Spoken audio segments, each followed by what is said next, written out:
welcome Abijoma Onyato tonight. Two powerful figures in the presidential team sent packing over corruption allegations: the Secretary to the Government of the Federation and the Director General of the National Intelligence Agency. The President ordered a strong team led by the Vice President to investigate how the NIA obtained custody of the 13 billion naira recovered from Osborne Towers in Ikoyi.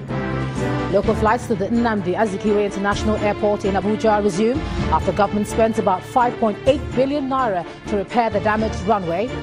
And China warns of nuclear threats as tension rises in the peninsula between the US and North Korea over nuclear armament. And in business news tonight, World Bank affirms Nigeria's economy is rebounding, projects 2.6% growth for sub-Saharan Africa this year. And on sports news tonight, world number 2 Serena Williams looks set for a spell out of tennis after she announced on social media that she's 20 weeks pregnant. And from Abuja, the All Progressives Congress shelves its national convention slated for April 2017.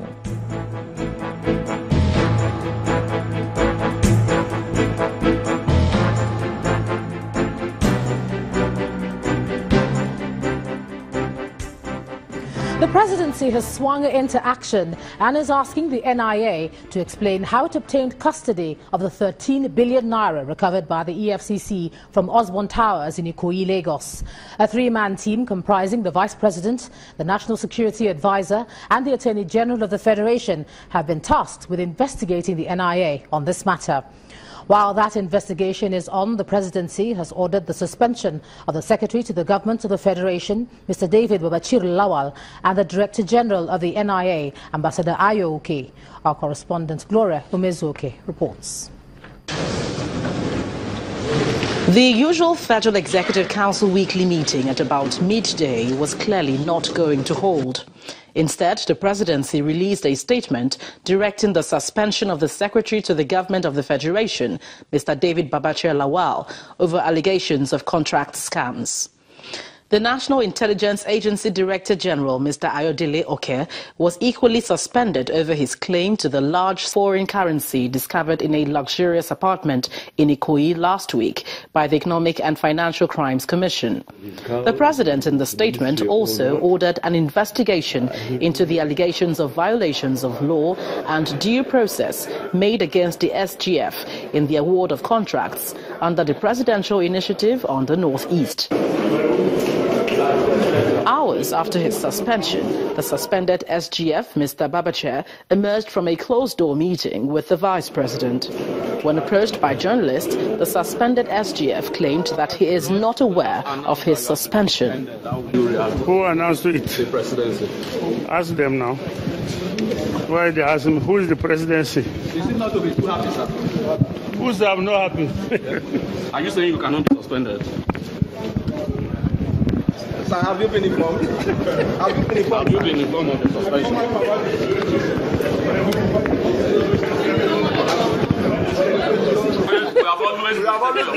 No, you have not.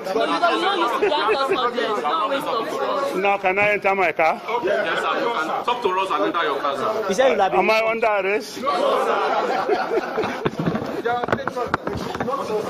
But today seems to be a special day. Why? Because you met behind closed doors with the Vice President. I'm always there with the Vice President. On a day you've been suspended. All right, good luck, sir. I used to come here before I was SGF. You are still our patron. And you remain our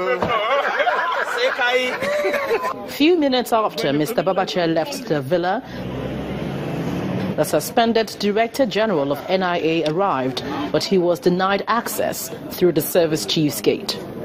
Meanwhile, the suspended Secretary to the Government of the Federation and the NIA DG has been in a closed-door meeting with the Vice President, Professor Yemi Oshibajo. As events unfold, it is not clear what the President's next step would be in his anti-corruption drive or who would be next in line in the wake of the many revelations and recovered stolen funds by the EFCC. However, more revelations is expected from the three-man committee set up by President Buhari to investigate both allegations in the next 14 days. Gloria Umezuoke, Channels Television News. In the meantime, a senator representing Kaduna State has given the federal government thumbs up for taking steps to unravel allegations of corruption surrounding some strongmen in the president's team. Speaking today on our program, Politics Today, Senator Sunny said the move will repose more confidence in the anti-corruption war of the federal government.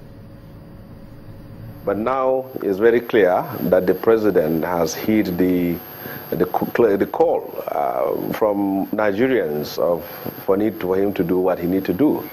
And he has done it, and it's clear that now he is committed to fumigating the lies and the backboards within the throne of power. And I believe we are making a headway now. People now will tend to believe when we say we are fighting corruption, then it is not simply for people in the opposition or for people very far from the cycle of power. He showed it clearly that he still have the courage to dispense justice, not only to those that are outside of his cabinet, but those that are even within the corridors of power, and that is commendable. As far as we are concerned, the Senate as an independent arm of government will do its job, will do the necessary things that need to be done in terms of concluding the report. And as far as the executive arm are concerned, if they request that we give them the information they need to be able to conduct their own investigation, we are open to that. To take a look at the anti-corruption fight and today's development, I'm now being joined on the news at 10 by a former Director General of the Nigerian Institute of Advanced Legal Studies, Professor Epiphany Azinge. He joins me from Abuja. Thanks for joining us on the news at 10. Thank you very much. All right, now for about 7 days, the ownership of, if you can just look straight ahead and then look at me, that's it, fantastic, thank you. For about 7 days now, talking about the 13 billion naira, we've been talking about ownership of the money. We saw the NIA come out and claim ownership. Now this investigation. Do you think that puts to rest the ownership, I mean, in terms of who owns the money at least? I'm afraid not, that that will put an end to the claim. And that is basically why the investigation is on, because the same investigation panel will now determine the ownership of that particular amount of money. And it is not enough for one to lay claim to ownership. One must do so, showing title or particular claims that will obviously make sure that the ownership is truly his or theirs, as the case may be. So I think it is too premature in the day for us to start thinking that because a particular agency laid claim to the ownership of the money is enough for us to adjudge that they truly own the money. So we are with the whole investigation of the three-man panel, and their report will now determine truly where the ownership lies. All right, let's just look at what that three-man panel is supposed to be investigating in terms of the strength of what they're supposed to do. And it says here that the investigation is to look into the circumstances in which the NIA came into the possession of those funds, how and by whose or which authority the funds were made available to the NIA. Is this the sort of strength of directive that you're expecting? Well, much more than that, because we may also think that being an agency of government, funds for that particular agency are ideally budgeted and appropriated by the National Assembly and by the presidency. So we want to know whether it is in 2016 or 2015 or 2017 the money was appropriated and budgeted for. We want to ask more questions. Why should that money not be in the bank? And for what reason should it be in the private confines of an environment or private property, as the case may be? There are so many underlying questions that we need to ask, and I'm sure that some of these will unravel when the three-man panel will start their work. So it is important that some of these questions are answered and answered creditably. All right, let's look at today's suspensions. And for many months now, we've seen the calls for something to happen, at least where the SGF is concerned. The presidency have come out, and this has been done now. What do you think that says about the anti-corruption fight, or how do you view what has happened now in terms of how the anti-corruption fight is going in your perspective? For me, I consider it to be the loudest statement coming from the presidency at this point in time. And it is indicative of the fact that there is a fresh bite to the anti-corruption fight. And I want to say that it sends a lot of signals to many people in this country. One, that the president is bold, courageous, and decisive enough to take this action at this point in time, especially as it affects people who are very, very close to him in government. And being members of the executive, as the case may be, is an indication that we have obviously woken up from a slumber and we're prepared to give fresh bite to the fight. Secondly, that people in government should also, especially the executive arm of government, should have it at the back of their mind that it's no longer business as usual, that there are no sacred cows and nobody is above board. And that is the marker that the president seemed to have thrown down today. And many people will heed it. It will serve as a deterrent to people in government to know that, well, the fact that we belong to a particular political persuasion or political divide is not an excuse for us. Certainly, the signal is that the whole fight is not politicized, so it is not weighed against the opposition parties, that anybody, regardless of your political persuasion, can be obviously found out and dealt with decisively as far as the anti-corruption fight is concerned. All right, thank you. Former Director General of the Nigerian Institute of Advanced Legal Studies. Thanks for sharing your thoughts with us on the news at 10 tonight, Professor. We move over to aviation, and domestic flights have resumed operations into the Nnamdi Azikiwe International Airport, Abuja, following the reopening of the runway to air traffic. Passengers aboard the domestic flight, which included the Minister of Agriculture, Audu Egbe, were delighted about being able to fly directly into the capital city again. Our aviation correspondent Bukola Oketunbi reports.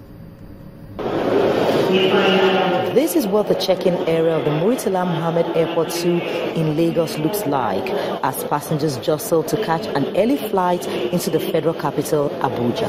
You can do it. Checks over, it's time to board the aircraft. As passengers continue to make their way in, we get into the cockpit and the pilots here say it's good to be going back into the capital city, but they note that there are lessons to be taken away from the closure. We need to be proactive. The runways were 15 years overdue for maintenance of drastic repairs. Now that it's been started, it should be spread across the country and get every other runway that needs sorted already. We are very glad to go back to the city. Motor passengers really wanted to go direct to Abuja. Now that we've been going there, I'm sure everybody's happy for that. With everyone seated, the plane takes to the runway.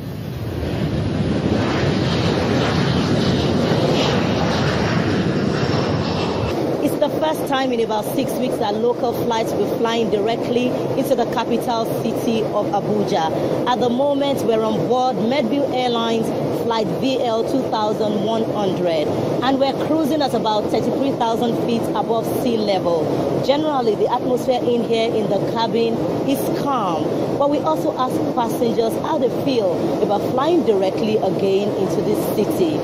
Well, it's a major relief, but we must thank the agencies, Ministry of Transport, Aviation, Ministry of Works, and other Nigerians who gave the support. But the greatest thing is to thank God that we didn't wait for a disaster to happen in Abuja before we took that decision. The last couple of weeks have been quite challenging for some of us who fly quite frequently. The logistics of having to go to Kaduna and all that. But I think it has been managed quite effectively, and we're happy we're returning. 55 minutes later, passengers disembarked the aircraft in Abuja, and a senior official of the Federal Airport Authority of Nigeria explains what is left of the runway repair. There will be some little markings, which are not related to safety. And what we usually do is that you now have to seek for a window from NAMA, from the control tower, that you want to do a job so time, and they give you, okay, this time there is no flight, so you can quickly do it and move out. With the runway project executed at about 5.8 billion naira, many travelers are asking the federal government to ensure that the maintenance schedule is kept to avoid a repeat of the experience of the past 6 weeks. From Abuja, Bukola Oketunbi, Channels Television News. In part 2, after the break, Nigerian Army launches special operation to flush out armed bandits in southern Kaduna. That's in a moment. Do stay with us.